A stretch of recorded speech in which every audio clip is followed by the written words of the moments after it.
Este es el inicio de un ciclo sobre derecho constitucional y derecho internacional que organiza el Heidelberg Center para América Latina y la Universidad de Chile. Esta primera sesión, yo tengo aquí parece, ¿no? Sí. Una primera sesión que dedicaremos a procesos constituyentes, perspectivas históricas, filosóficas. Un título muy insinuante, un insinuador, porque nuestros actuales debates constitucionales, las perspectivas históricas y filosóficas han estado subyacentes, pero a veces la coyuntura no nos permite ver lo que hay de fondo.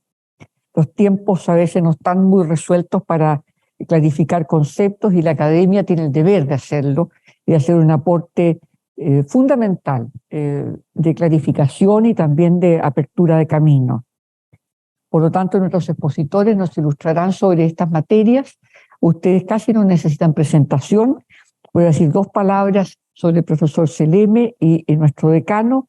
El profesor Seleme es doctor en Derecho y Ciencias Sociales por la Universidad Nacional de Córdoba y además es profesor en Filosofía y Ciencias de la Educación del Instituto Católico del Profesorado de Córdoba, titular de la Cátedra de Ética de la Universidad Nacional de Córdoba, investigador del CONICET y un profesor invitado en universidades extranjeras, incluyendo la nuestra. Autor de libros y ha publicado una reciente obra sobre la ética de los abogados. Va a ser interesante leerla. Nuestro decano, ustedes conocen su currículum, él es graduado en nuestra facultad, graduado también en la Universidad de Yale, con el grado de doctor en Derecho, profesor titular de las cátedras de Derecho Constitucional e Introducción al Derecho. Ha tenido diversos cargos de autoridad en esta facultad y ha sido profesor invitado también en universidades extranjeras. Entre sus publicaciones mencionamos aquellas que las conocemos y se han comentado: 5 repúblicas y una tradición, constitucionalismo chileno comparado, y derecho, justicia, libertad, etc. Así que con esta breve introducción dejo a los expositores. El profesor Seleme nos ilustrará primero, después el señor decano. Y por supuesto los invitamos a ustedes a participar en el debate. Profesor. Bueno, de lo que voy a hablar es de cuáles son los presupuestos para sostener que la comunidad política se extiende en el tiempo hacia el pasado. Esa idea de que la comunidad política se extiende en el tiempo es algo que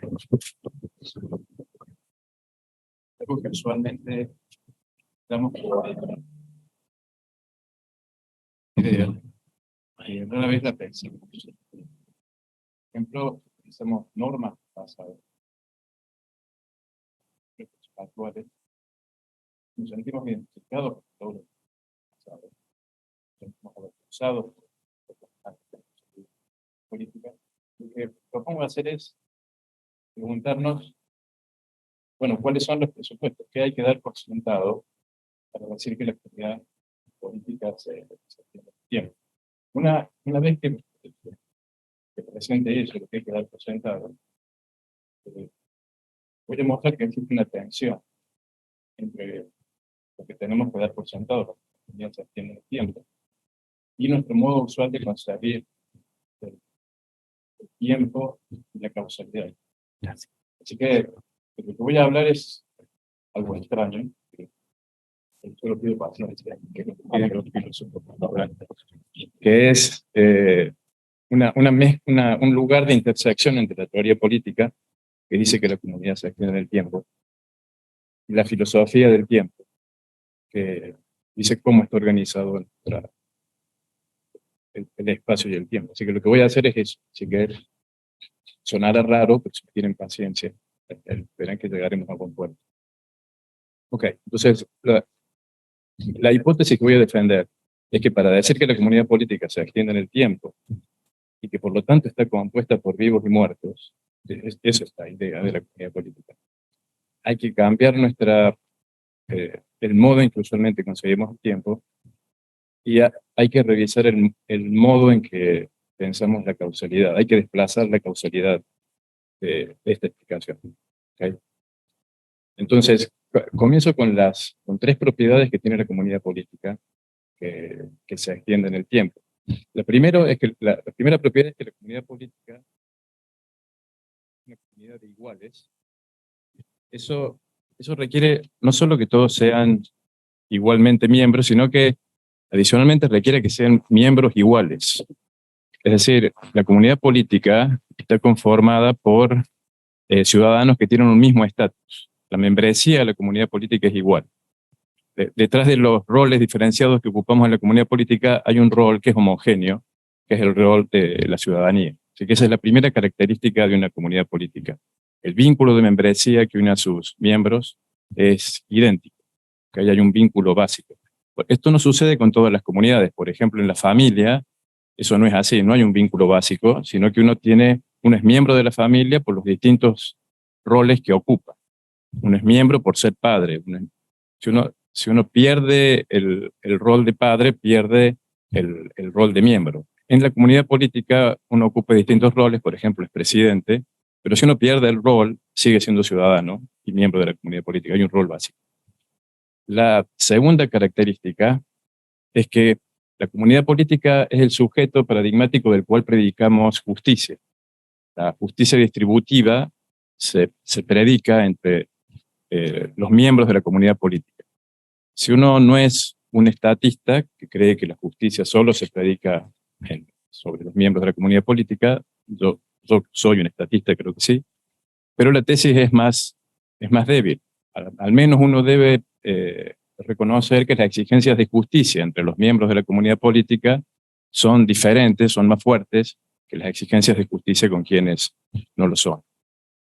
Y el tercer punto de una comunidad política que se extiende en el tiempo es que no solo está compuesta por los ciudadanos que la habitan hoy, sino que está compuesta por quienes la han habitado en el pasado y quienes la habitarán en el futuro, pero de ese tema no me ocuparé en la exposición de hoy. O sea, tiene que ser una comunidad, como decía Edmund Burke, una comunidad de vivos y muertos.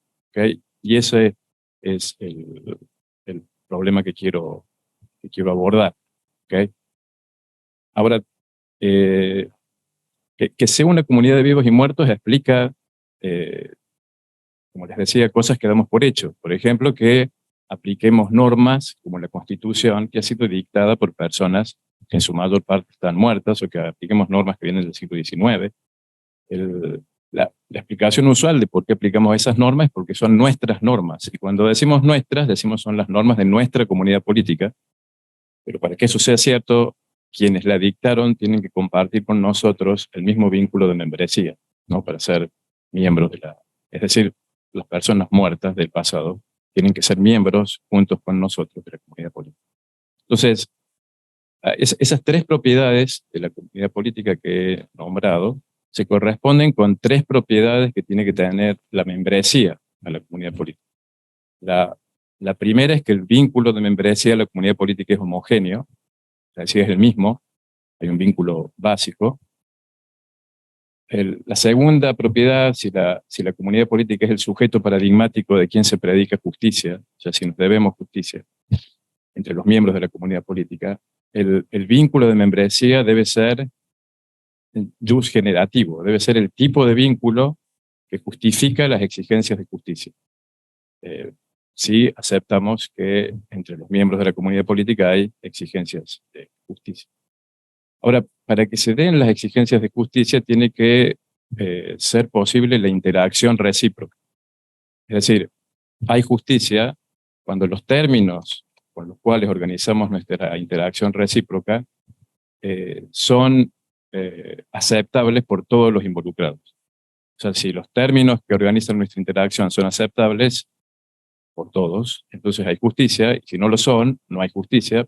Pero una condición previa para que exista la justicia es que sea posible la interacción. Si no hay posibilidad de interacción, no puede haber exigencias de justicia. Dicho de otro modo, si en este momento existen personas en Venus con los cuales no tenemos ninguna posibilidad de interacción, no tiene ningún sentido decir que con ellos tenemos exigencias de justicia.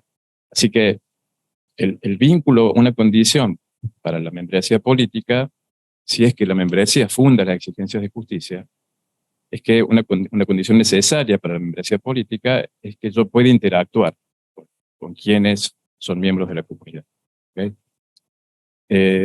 Y la tercera característica que sigue de que la comunidad política sea una de vivos y muertos, es que el vínculo de membresía debe poder ligar a los ciudadanos del presente con los del pasado y con los del futuro. O sea, dada la homogeneidad, el vínculo que tengo con los ciudadanos del presente tiene que ser idéntico al vínculo que tengo con los ciudadanos del pasado.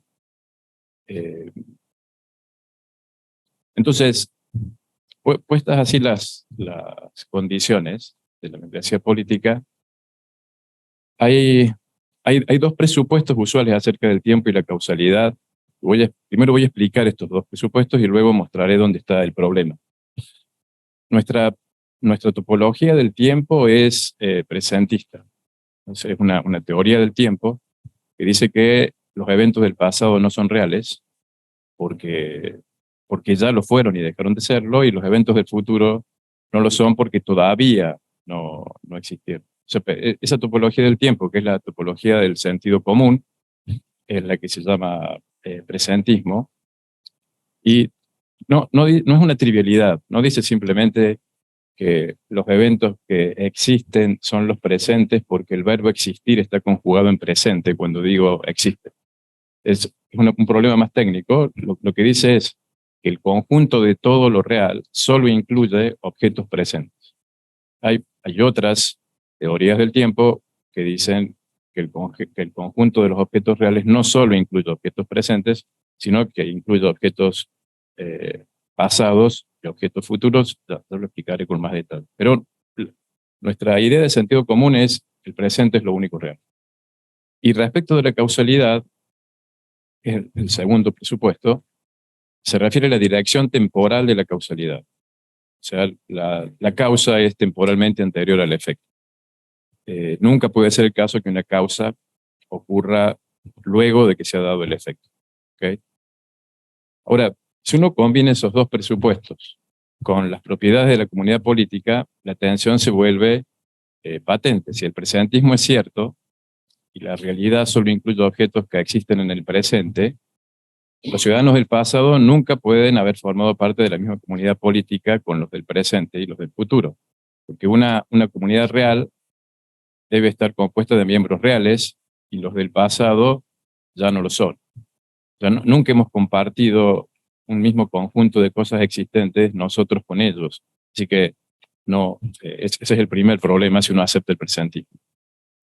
Y si uno acepta la prioridad temporal de la causalidad, si uno dice que eso es verdad, aun si los ciudadanos del pasado son reales, no pueden ser afectados causalmente por nada de lo que hagan los actualmente existentes. Aunque los ciudadanos del pasado nos puedan afectar a nosotros, por ejemplo, eso sin duda lo pueden haber hecho. Si contrajeron un préstamo, si establecieron una república, nos han afectado. Sigue la dirección temporal de la causalidad.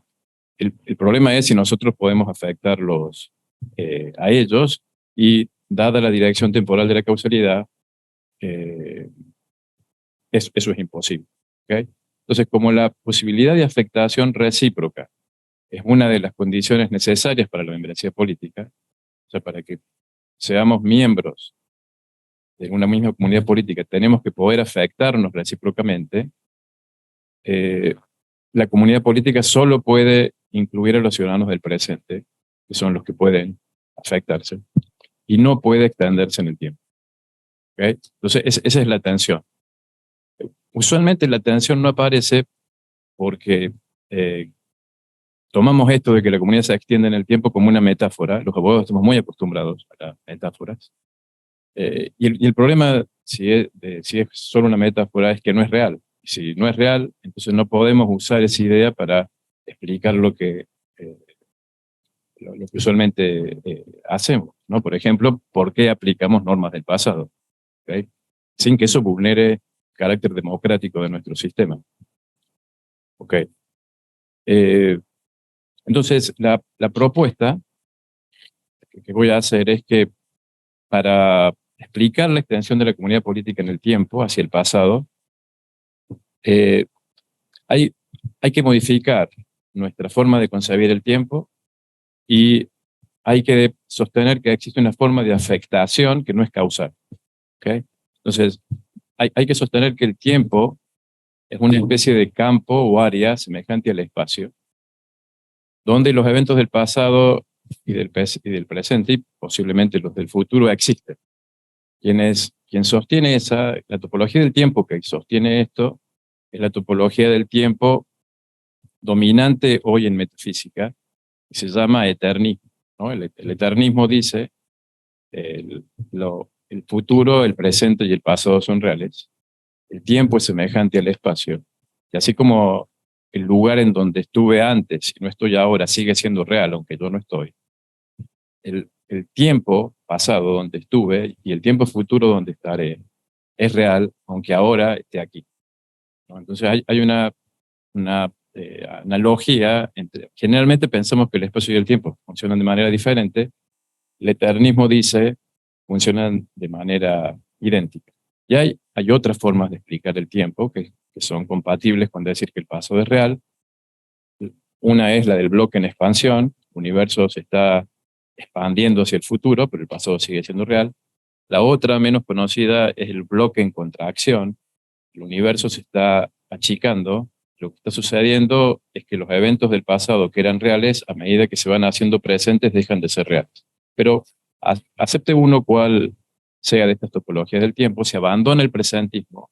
El primer problema de que el pasado no es real y nunca hemos coincidido en la existencia con los ciudadanos del pasado desaparece. Y lo segundo que hay que hacer para explicar la continuidad de la comunidad política hacia el pasado es percibir que la afectación retroactiva por la cual eventos presentes pueden determinar cualidades de eventos pasados no implica una relación causal, sino una relación que actualmente se explora en metafísica y se llama fundamentación metafísica o grounding, que con un ejemplo explicaré. ¿Okay? Entonces, con un ejemplo ahora, esto suena seguramente alocado. Se estarán preguntando si para explicar la extensión de la comunidad política hacia el pasado hay que sostener estas locuras, mejor abandonemos la idea de que la comunidad política se extiende hacia el pasado. Okay. Así que déjenme ponerles un ejemplo que muestra que sí es posible la afectación retroactiva y que sí presuponemos que el pasado es real. El objetivo del caso es mostrar eso, que las propiedades de eventos pasados pueden estar fundadas metafísicamente en eventos presentes y que por lo tanto la afectación retroactiva es posible. ¿Okay? Entonces voy a asumir ciertas cosas para presentar el caso, las voy a asumir por brevedad y luego presentaré el caso. Lo que voy a asumir, creo que es plausible, es lo primero, que el valor de la vida que alguien ha llevado adelante es una propiedad real. O sea, que nuestras vidas sean valiosas o disvaliosas es algo real, no es solamente una opinión. Y que alguien haya vivido una vida valiosa depende del monto de preferencias satisfechas que haya tenido. O sea, a condición de que las preferencias sean razonables y no erróneas. Por ejemplo, yo tengo la preferencia de ser abogado, la tuve. No es una preferencia irrazonable, no implicaba esclavizar a nadie, no estaba fundada en un error. Por lo tanto, mi vida es más valiosa si soy abogado y satisfago esa preferencia que si no lo hubiese sido. ¿Okay? Entonces, imaginen a alguien que cree que los ateos están, ¿se entendió lo de los abogados? ¿Están de acuerdo que mi vida es más valiosa? Okay. Ahora, no sé, habría que pensar, pero creo que sí. Okay. Ahora imagínense que alguien cree que los ateos están poseídos por espíritus malignos que les impide ver la verdadera fe y que deben ser asesinados. Una manera de liberarlos de su posesión. En ese caso, la satisfacción de su preferencia no hace que su vida tenga más valor. La hace la vida de un asesino. ¿Por qué? Porque su preferencia es irrazonable, quiere imponerle su fe a otros y está fundada en un error que cree que los ateos están poseídos. Entonces, si la preferencia es razonable, satisfacerla hace que nuestra vida tenga más valor. Si es irrazonable, satisfacerla hace que nuestra vida pierda valor. Si cuando él está dispuesto a asesinar, yo lo impido, he hecho que su vida tenga más valor, porque no es la vida de un asesino, sino la vida de alguien que meramente intentó asesinar. ¿Okay? Así que hay un modo en que yo puedo hacer que su vida tenga más valor. ¿Okay?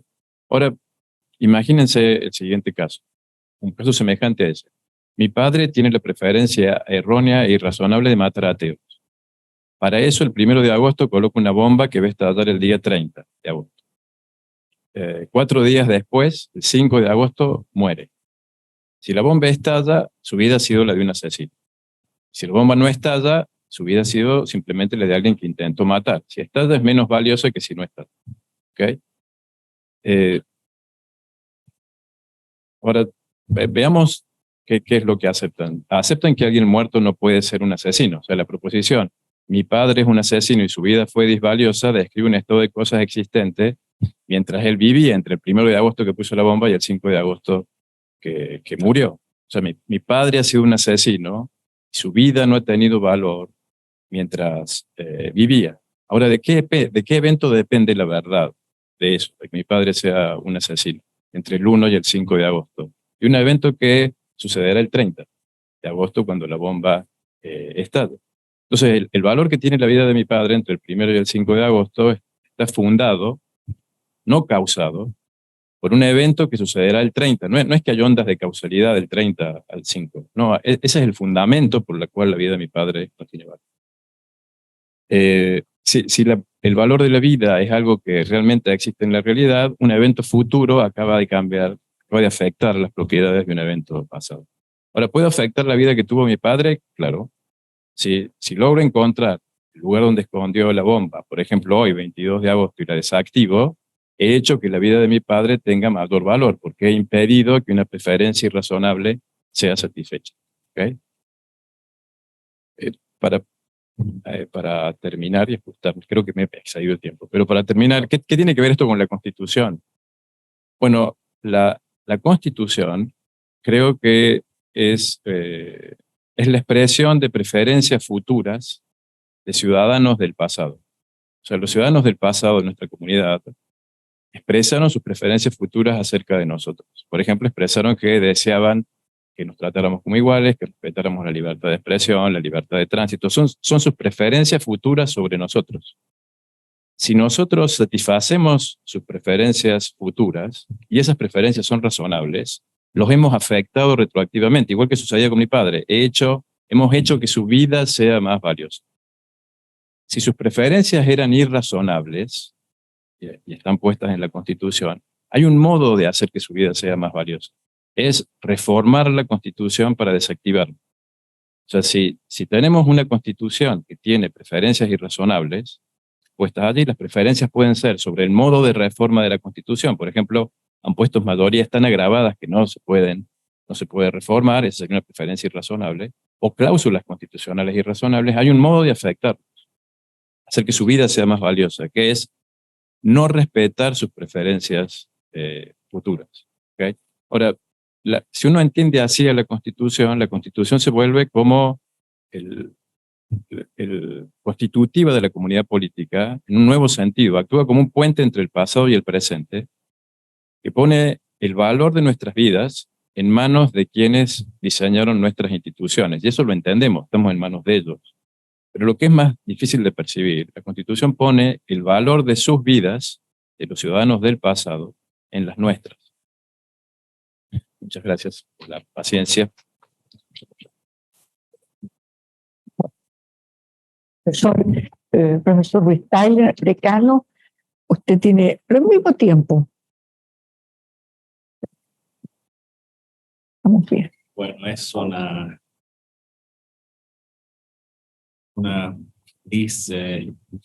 circunstancia encontrarse con el doctor Hugo Celeme. Él ha recordado cómo comenzó haciendo clases aquí en el programa de doctorado. Me alegra enormemente que el programa de Magíster de Heidelberg nos haya traído para que podamos conversar sobre estas cuestiones. La exposición que él ha hecho es muy precisa, muy en su estilo, y nos ayuda a pensar mejor la tarea que tenemos en nuestra patria, en Chile hoy. Esta idea que lo que ha sucedido en el pasado influye sobre lo que hacemos hoy y viceversa. Lo que hacemos hoy influye también sobre el pasado. Sin la precisión lógica y metafísica del profesor Seleme, ha inspirado por lo menos el trabajo que yo he hecho, que he publicado en este libro, si no lo conocen, 5 repúblicas y una tradición. Es una historia constitucional de Chile. Lo trabajé durante la pandemia, su versión inglesa lo había escrito en español, está reformulado, tiene secciones nuevas. Por ejemplo, hay una sección dedicada al estallido que sucedió en Chile, y es un texto en el que se plantea la idea que en nuestro país hemos tenido ciertas formas de organizar lo político, organizar los derechos y también aceptar, crear, reconocer sujetos políticos que ha ido cambiando en el tiempo. Y fue escrito en parte con la idea que podíamos aprender del pasado y podíamos también, escribiendo hoy, repensar algunas cuestiones que habían sucedido en nuestra historia anterior y mirarlas en forma crítica desde el punto de vista del derecho. En el momento en que el libro sale originalmente, estábamos en el periodo más álgido y más carismático, digámoslo así, de la convención, es decir, donde todo el mundo se expresaba, donde había un subjetivismo, una lógica identitaria. No habían muchas intenciones de reconocer que lo que se había hecho antes en Chile o en otros lugares del mundo que no fuera enteramente novedoso, tenía algún valor. Entonces era contracíclico, digamos así. Pero el proyecto de la convención, que tenía muchos problemas en términos de ser un texto constitucional, parecía más un programa de gobierno, era muy extenso, tenía demasiados principios, demasiados derechos, en gran medida era texto, digamos, en estado silvestre, desde el punto de vista de su técnica. No llegó a concretarse después del plebiscito que lo rechaza, y surge entonces este documento, que es el anteproyecto, que es el que está hoy siendo revisado, enmendado. Esta es la versión que sacó la editorial jurídica. Es un proyecto mucho más afinado, tiene la mano experta, pero falta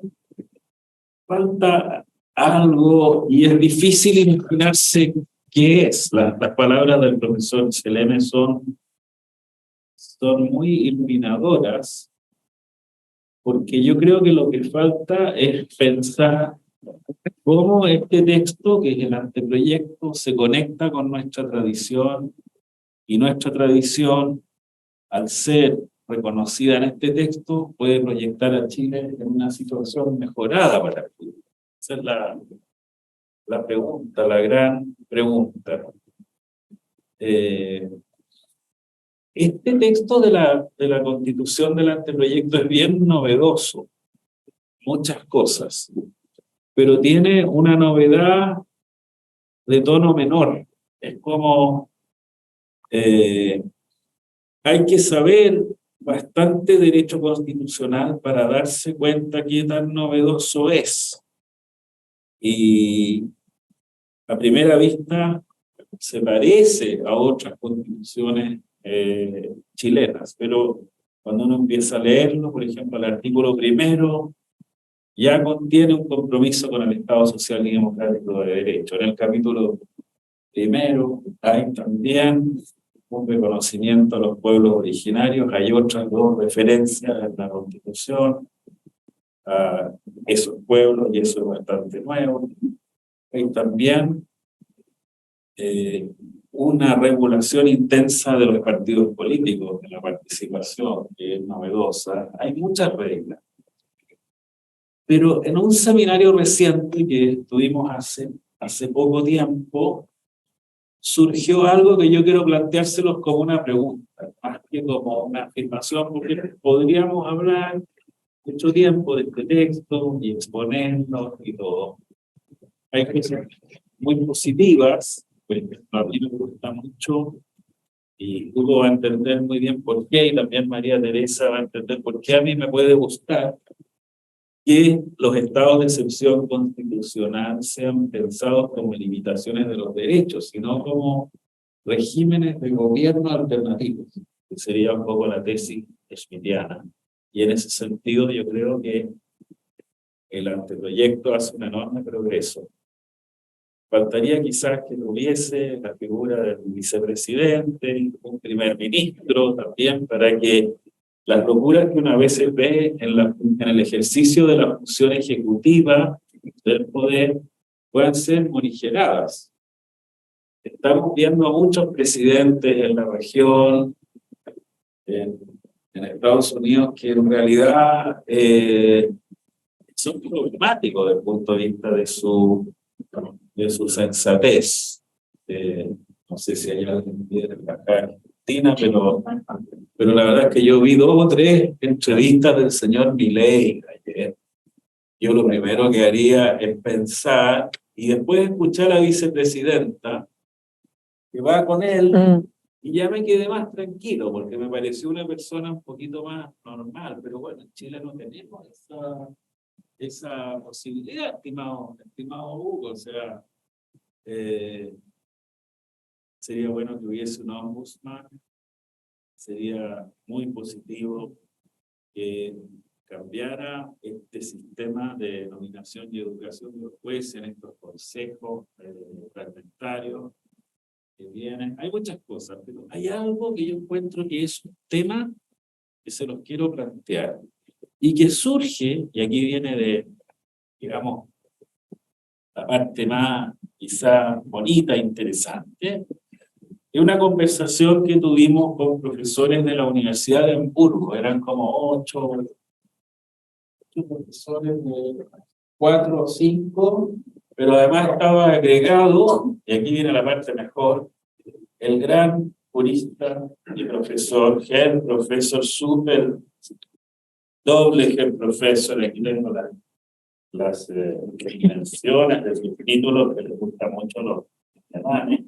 Profesor Doctor H.C. Peter Haberle. Nada menos. Tremendo jurista. Claro, Haberle, sí. Profesor Master Multi, o sea, 40 veces doctor. Peter Haberle. Y Peter Haberle, junto con hacernos llegar un trabajo que lo recomiendo, que es muy bonito, que está en francés, podrían distribuirlo a los estudiantes, que es Poesía y Constitución, que habla del lenguaje de los textos constitucionales. Mandó un comentario de 1 página y media sobre el anteproyecto de la Constitución chilena. Yo lo encontré esto como un lujo. En este libro yo cito un comentario, y voy a quedarme por aquí, no se asusten, de Hans Kelsen. Hans Kelsen, para los que no sepan, comentó la Constitución del año 25 en un artículo famoso, está citado en la página 109 de este libro. Dice que la Constitución del 25 chilena es hiperpresidencialista, que responde a ese movimiento que se ha dado en Europa, hablando del año 25, antiparlamentario, digamos, anti-Weimar, ya se anuncia la noche oscura que viene en Alemania y en Europa, y quién se está detectando esto, el tremendo poder que tiene el presidente en la Constitución del 25, y dice que está al borde de la dictadura legal. Lo dice así, que hablando de la Constitución chilena. Peter Haberle dijo algo que a mí me parece muy visionario en este comentario, que también se lo puedo hacer llegar, está en alemán para que practiquen en alemán, y también en inglés, para los que sabemos tanto inglés, y dice básicamente que el anteproyecto echa de menos, es decir, falta un preámbulo. Y que el preámbulo, por ejemplo, de la Constitución suiza y de otras constituciones modernas más actualizadas, viene a invocar una especie de punto de vista literario, lírico, épico, respecto del momento constitucional. Y en el caso de la Constitución suiza, por lo demás, la escribió el se menciona, un famoso poeta suizo, Andreas Wolf o algo así. Y yo me quedé pensando, ¿por qué los expertos en realidad no son poetas generalmente? No, pues. Digámoslo así, los profesores de constitucional podemos escribir poesía, pero leerla a Nuestra Señora, porque no llega muy a hacerlo. Para mí este es un tema muy importante. Yo nombrado en la Academia de la Lengua, mi padre era académico de la lengua. Yo me pregunto siempre por el lenguaje del derecho, la función del preámbulo y esta necesidad de inspirarnos. Y yo les voy a decir, aquí viene el problema. ¿Por qué no hay preámbulo? Porque este texto es el único texto en la historia de Chile que tiene el apoyo unánime, lo tuvo, del Partido Comunista al Partido Republicano. ¿Y por qué eso no generó una condición épica? Como sí tuvo preámbulo el texto de la Convención, sí hubo una especie como de entusiasmo más allá de lo razonable, para algunos pueden decir. Y ahora yo no sé si el Consejo Constitucional, tal como vamos a lograr construir algo que termine en un texto que sea capaz de ser una constitución para Chile, que inspire, que tenga esa capacidad. Estoy terminando. No, Dice el profesor Haberle, los contenidos y las funciones, los preámbulos, son una parte inmanente de la Constitución, dice. Tienen que dibujar la riqueza de los valores fundamentales. Tienen que incluir típicamente la dignidad humana, el rol social del Estado de Derecho, la promoción de la cultura, los derechos de los pueblos indígenas. A este respecto, los preámbulos tienen una función guía. Formulan valores de orientación, a veces también se proponen fines o propósitos educacionales y tienen un efecto de producir una capacidad de integración cívica. Es una cuestión que está en SMED y en otro, y el profesor Haberle también. El profesor Haberle es nada menos que el que inventó o desarrolló en la ley fundamental la idea del contenido esencial del derecho, no es cualquier jurista. Entonces, esta es la respuesta. vamos a llegar a tener una constitución que tenga preámbulo, que tenga una cierta ética de acuerdo, o en verdad hemos llegado a un estado de civismo jurídico constitucional en que ya eso ya no es posible. Quizá él lo ve en una etapa de posguerra, pero al mismo tiempo tenemos un texto que ha sido aprobado por todas las fuerzas políticas. Ahora todas las fuerzas políticas están como rehaciendo su compromiso. Entonces, yo no crean ustedes que yo le hago esta pregunta, esto es una curiosidad. Con las ideas de Caberle, yo me he estado dando cuenta de ese día y digo, incluso pensando en nuestra tradición, la constitución que tuvo preámbulo es la del 28, la gran constitución liberal chilena, que en el fondo fue reformada en 33, Venezuela el 25, una reforma del 28. Las otras constituciones parece que fueran como de este tipo, sin preámbulo. Bueno, esa es la cuestión, estimada María. No, ha sido mucho. No, ¿se escucha bien? Sí.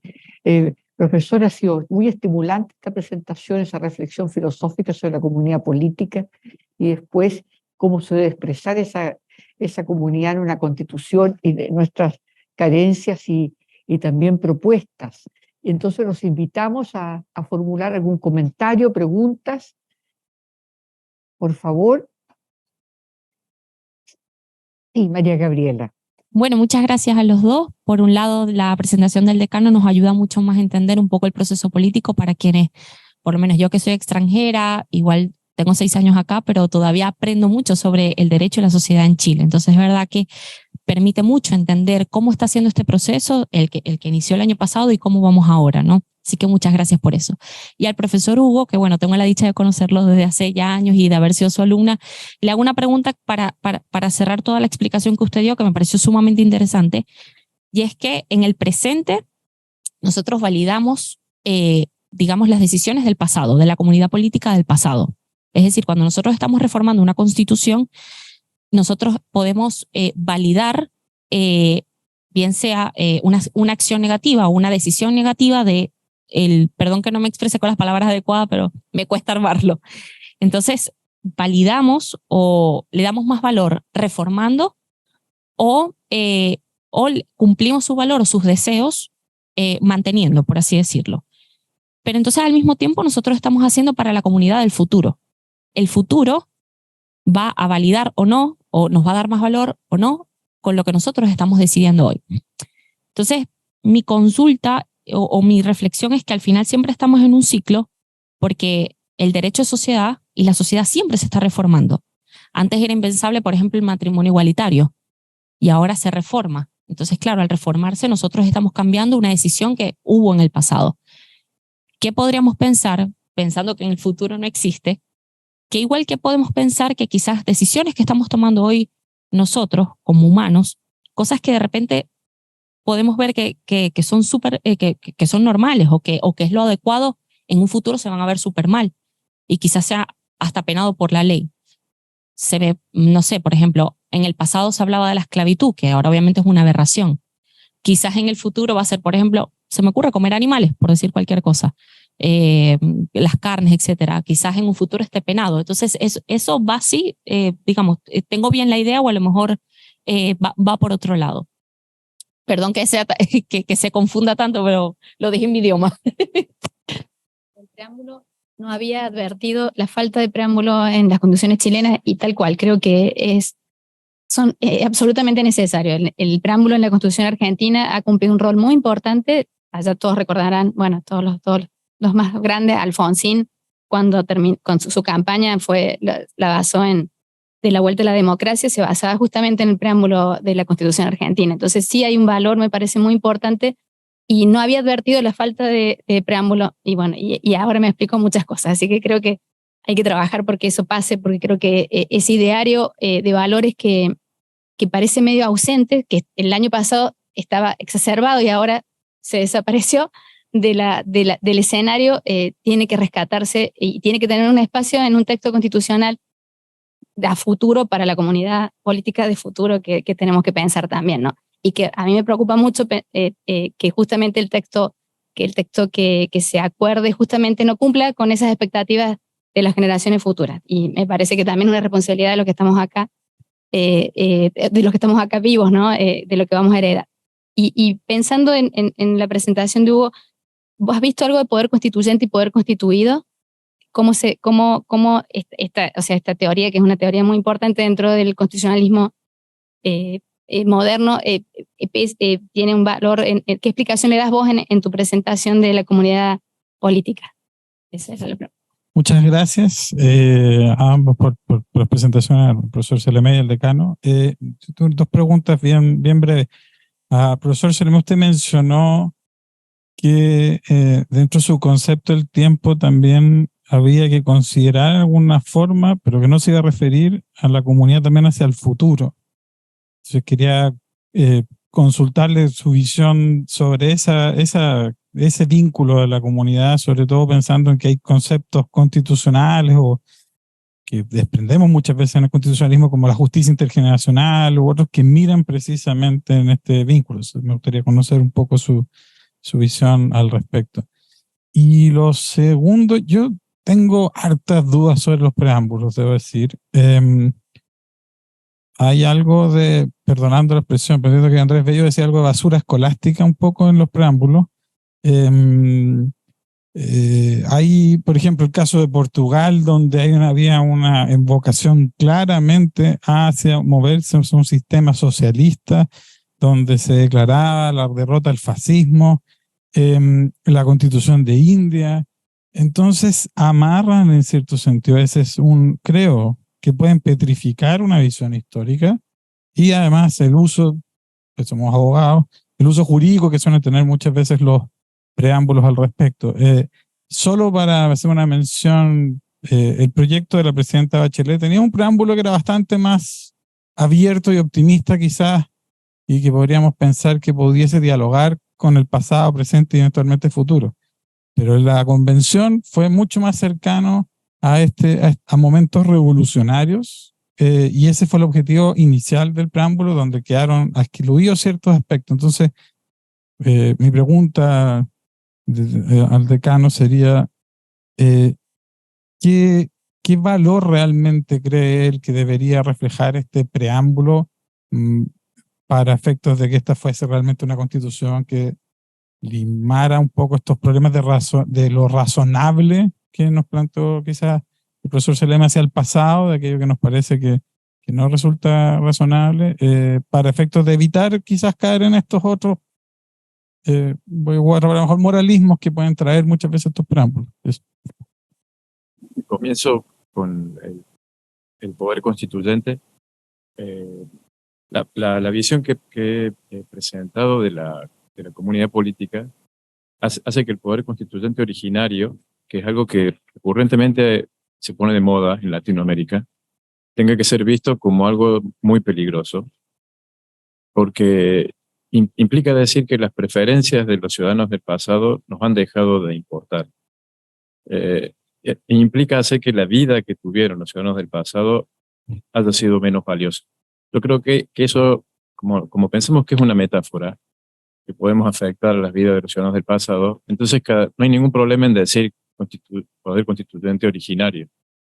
Pero cuando uno se toma en serio la idea de que la comunidad política está conformada también por ciudadanos del pasado, creo que entiende por qué eso tendría que ser el caso excepcionalísimo, en donde por algún motivo el valor que tuvieron las vidas de quienes nos precedieron nos han dejado de importar.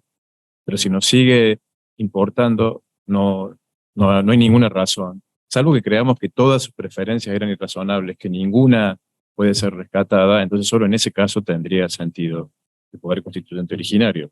En el otro caso, lo que uno tendría que hacer es ir reformando progresivamente la Constitución en lo que uno crea que es irrazonable.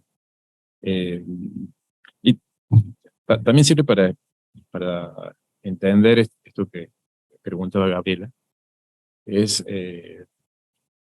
A ver, efectivamente la idea es que hacemos que las vidas de quienes vivieron en el pasado, mientras vivieron, haya sido, no es que ahora estamos cambiando sus vidas, sino que la vida que tuvimos, como nosotros éramos reales, mientras ellos existían, la vida, sé que eso es raro, pero eso es lo que dice el eternismo y la teoría del bloque en decrecimiento, la vida que tuvieron es valiosa o disvaliosa porque nosotros hacemos ahora.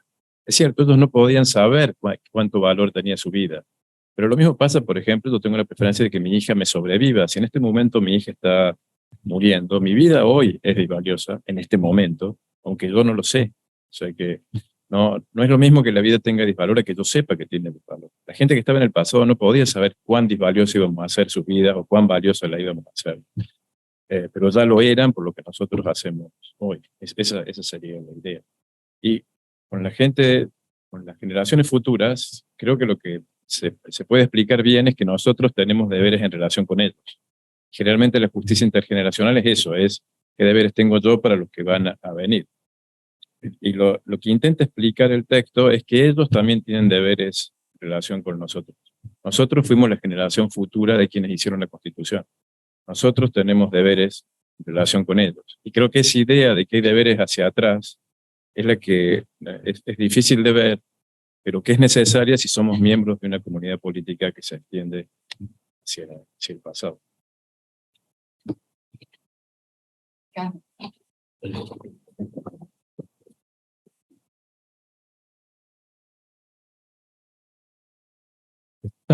Esta posición que estamos hoy, que podríamos denominar de tiempo presente, es la que paradojalmente nos permite hacer historia, porque la historia se escribe como X, a partir del cual se mira un tiempo que es menos X. Hay historia incluso contemporánea. Yo puedo contar mañana la historia de que Hugo estuvo aquí, que estuvimos juntos, y ahí ya hay historia.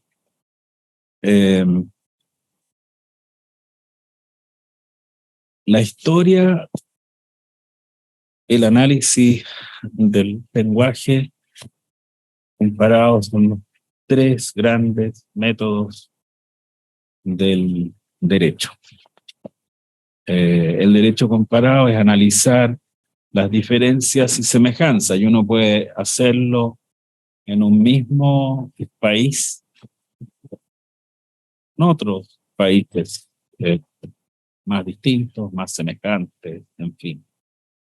Y el análisis de las normas, bueno, ya es algo que consiste en revisar cuál es el proyecto, cómo se pensó que debía organizarse la conducta por esa vieja idea ilustrada, digo vieja, pero tampoco es tan vieja, que las palabras y el pensamiento, es decir, la razón, sirve para organizar nuestra conducta, ordenar nuestra conducta. No solo la razón ordena la conducta, también hay elementos emotivos, y las leyes, las constituciones están llenas de esos elementos, a veces van, digamos, intercalados con elementos racionales. Pero digo esto para mostrar cómo lo que ha explicado Hugo, quizás de un punto de vista muy abstracto y muy lógico, no es muy diferente a lo que es el trabajo cotidiano de la universidad, del estudio del derecho, de lo que queremos hacer en un lugar como este cuando pensamos las leyes. Ahora, la pregunta y la crítica de Pablo, profesor Pablo Fuenzalida, yo en verdad no recuerdo en qué parte Andrés Bello dice que los preámbulos de las constituciones sea mugre escolástica, porque, claro,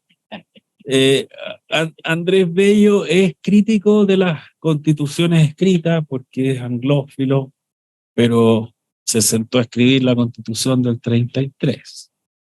Era partidario de la monarquía cuando estaba en Inglaterra, cuando se vino a Chile, comenzó trabajando con el gobierno liberal de Pinto y rápidamente se hizo amigo de Gaña y siguió trabajando con los conservadores. O sea, ¿qué es lo que estoy diciendo? Que Andrés Bello, siendo un genio, una persona superior en el manejo del idioma, en el pensamiento lógico, se acomodaba. Y él era capaz de pensar con una lógica de Estado que va más allá de la cuestión, digamos, partisana, pequeña. Y por eso quizás tuvo una enorme influencia y por eso es nuestro contemporáneo, pero al mismo tiempo, yo he dicho varias veces, es nuestro Homero, porque creó nuestros mitos fundacionales republicanos.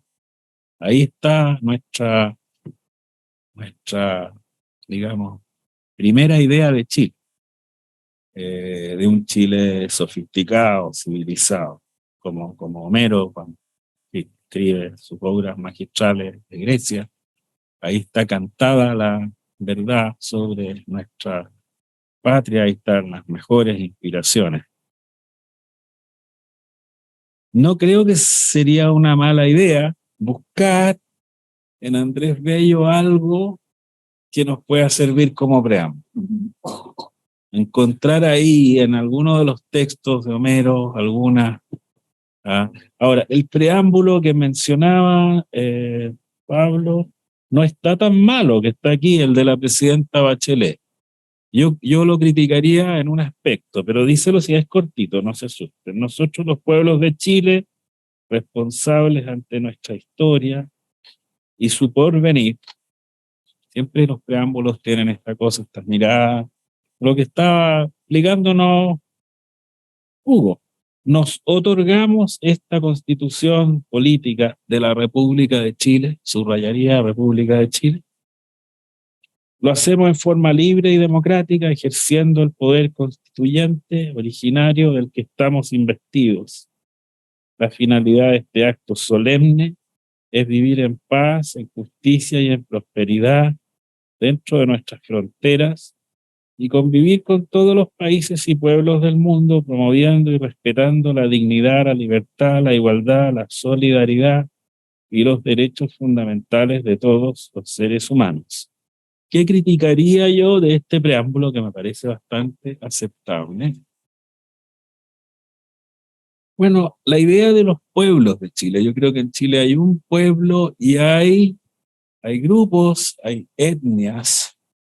Voy a decir algo que es políticamente incorrecto hoy día, pero díganme dónde está hoy el pueblo yagán. No queda un representante.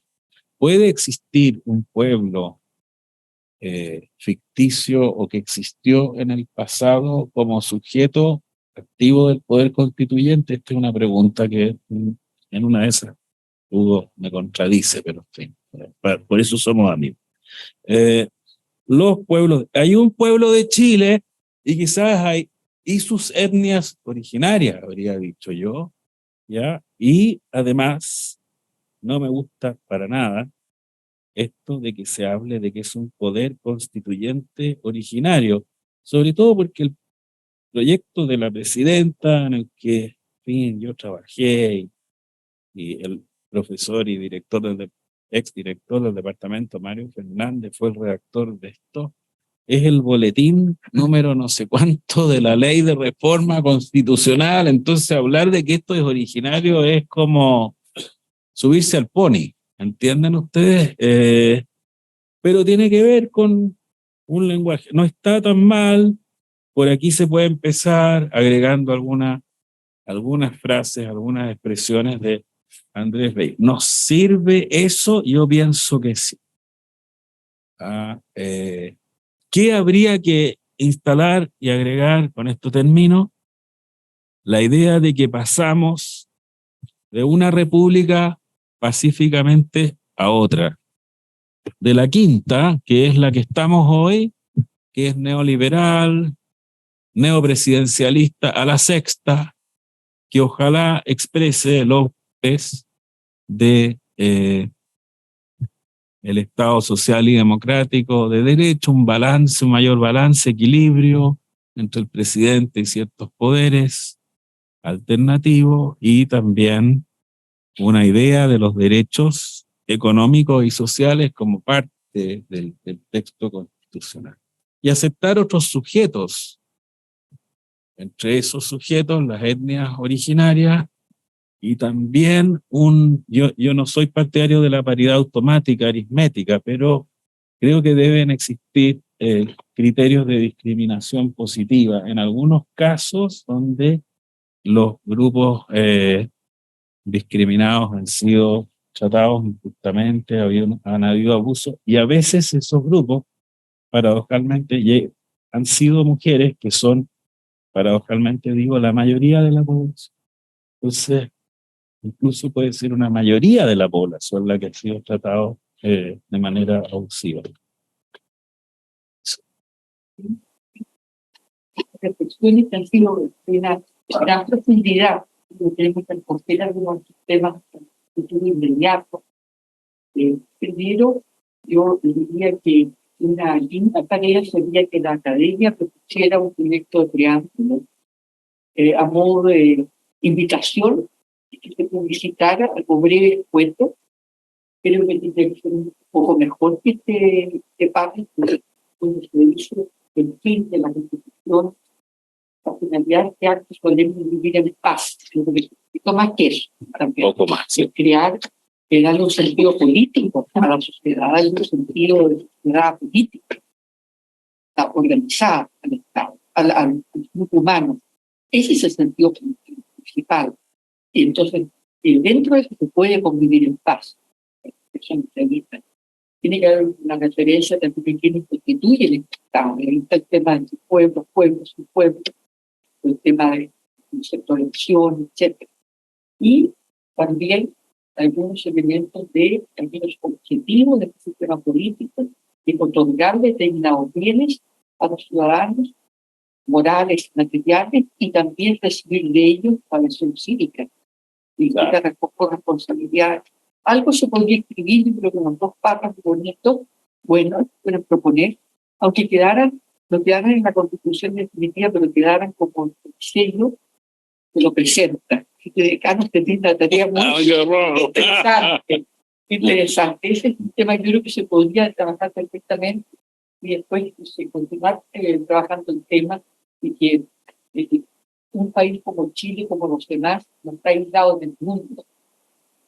Y ese no aislamiento en el mundo significa que hay que de alguna manera darle un perfil de cómo va a ser como actor político este Estado en un sistema técnico. Y ese es un tema también para reflexionar, dentro de los cuales aparece el tema del derecho internacional, entre otros. No es el único, pero es el que tiene que ver normativo, perdón, que tiene una textura normativa, y por lo cual es muy interesante, muy fundamentalmente. Así que ha estado muy interesante, hemos tomado nota, ¿cierto?, para seguir trabajando con estos temas, y como Universidad de Chile y colaboradora del Centro Jaime en esta materia, en este programa, ha sido un honor poder participar en este diálogo. Muchas gracias.